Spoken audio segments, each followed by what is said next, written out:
Two attacks yesterday also intensified the month-long Department of Homeland Security funding standoff, where there was a vote and it failed in the Senate. Now GOP senators are warning that the Democrats' blockade is only heightening the terror risks amid the conflict with Iran. So how do we continue to move forward with DHS partially unfunded, and it seems to be a stalemate from the left? I'm pleased to bring in right now New York Congresswoman Nicole Malliotakis. She's the Assistant Whip for the House Republican Conference. She's a member of the House Ways and Means Committee. She also had a big win in the Supreme Court a few days ago. We're going to talk to her about that. Congresswoman, it's great to have you. What's your message? You know, the vote was 51-46, not the 60-vote threshold in the Senate yesterday. And then it's playing out at the same time. People, including New Yorkers who are of Jewish faith, are seeing a man just ram into a synagogue and wondering what can happen next, and why is Congress not acting to open up and start funding critical DHS like Coast Guard, like TSA?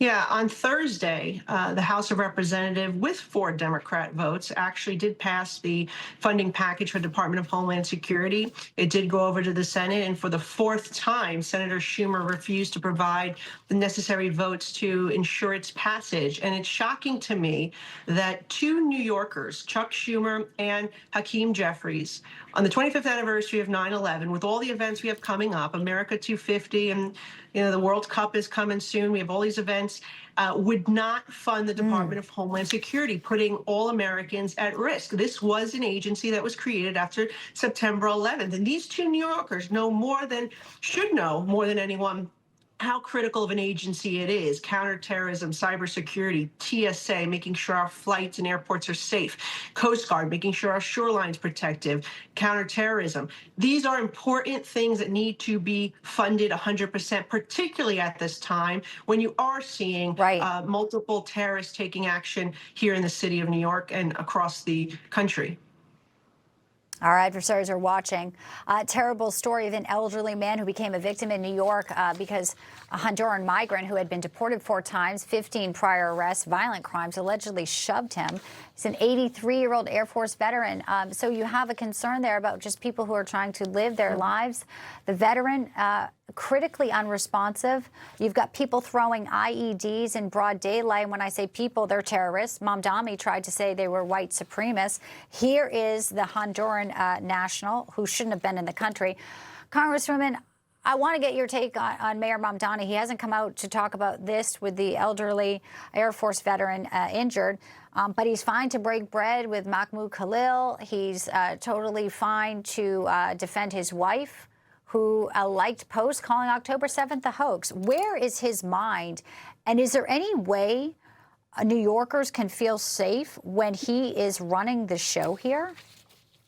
That illegal immigrant who pushed an 83-year-old veteran on the tracks, he's in this country illegally. He was deported 4 times. He had 15 prior arrests, and he was residing in a city shelter that we, the taxpayers, are funding.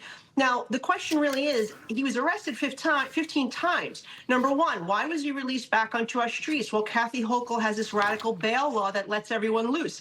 Why was he not turned over to ICE if he's in the country illegally committing crimes? Well, because the city has a ridiculous sanctuary policy that protects individuals like him. And the third thing is Hakeem Jeffries and Chuck Schumer. This guy is the one who they're defending. This is who they're fighting for. This is who they're shutting down the Department of Homeland Security for, to protect guys like this that are in the country illegally, wreaking havoc on our streets. And it's shameful. So, he's a perfect poster child, this illegal immigrant who did this, of what the Democrat policies lead to. And Mamdani should be coming out forcefully condemning this. He doesn't even care. You have an 83-year-old man injured. Where is he? Did he reach out to the family? Has he visited this man in the hospital that was attacked by somebody who shouldn't have been here to begin with? And his policies continue to protect. Wow. Well said. Finally, though, the Supreme Court granted your emergency stay, so they blocked New York Democrats to try and redraw your district. But the fight isn't over. I'm a little tight on time, but just tell us real quickly in a nutshell, where does it go from here? Obviously, we want to watch that. Well, look, they should, if they haven't already, withdrawn this lawsuit. It was meritless. It was frivolous. It was an attempt by the Democrats to steal this seat from the people of Staten Island and Brooklyn. We're happy the Supreme Court kept the seat as is, because it is the voters who should decide. And this is the only competitive seat we have in the city of New York. So we're glad we protected it from Democrats' attempts to gerrymander it, to take it from the people of our district. Yeah. And we continue to fight on to protect the people of Staten Island and Southern Brooklyn. Congresswoman Malliotakis, thank you for stopping by today. It's good to see you. Good to see you. Thank you.